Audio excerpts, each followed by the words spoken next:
Another economic crash is coming. How did this happen? Well, I hate to break it to you, but David Cameron was right. But don't worry, predictably, he was right for all the wrong reasons.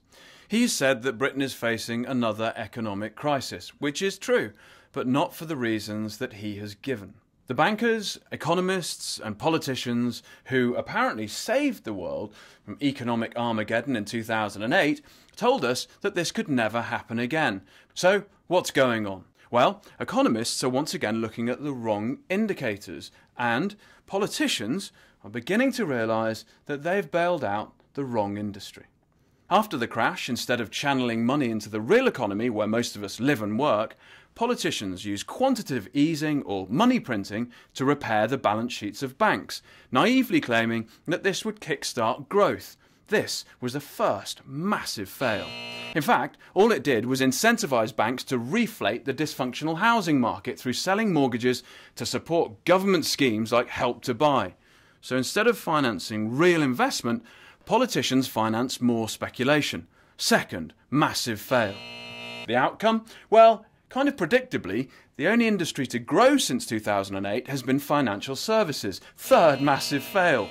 So, we find ourselves back in a very familiar position where we have a bloated financial sector that has us servicing mountains of private debt, most of which has been used to pay for unproductive assets like houses. If our wages could support current house prices, then there wouldn't be a problem.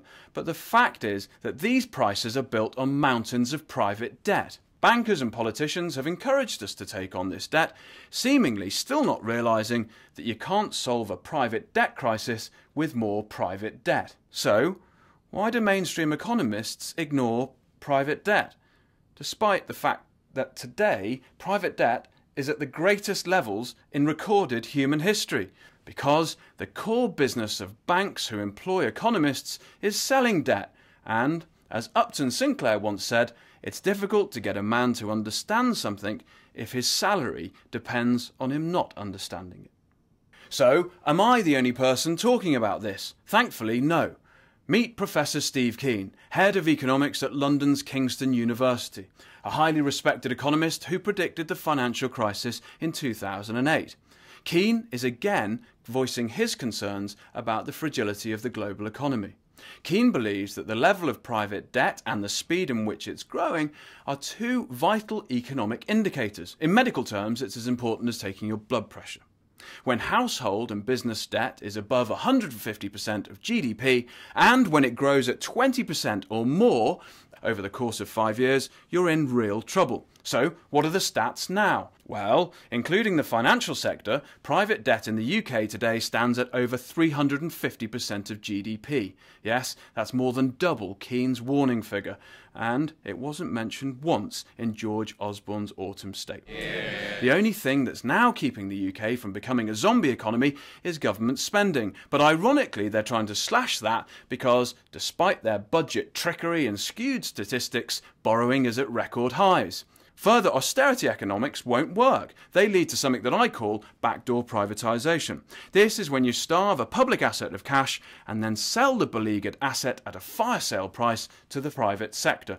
Escaping from our private debt trap will either require a lost generation or policies that run counter to conventional economic thought. Only by making this leap can we begin to understand the real reasons that we're in this mess, and then instruct a government to favour the real economy instead of the predatory short-term interests of the financial sector. The land of the free has the biggest prison population in the history of mankind. And how did that happen? In the last 30 years, there's been a total transformation of the American prison system.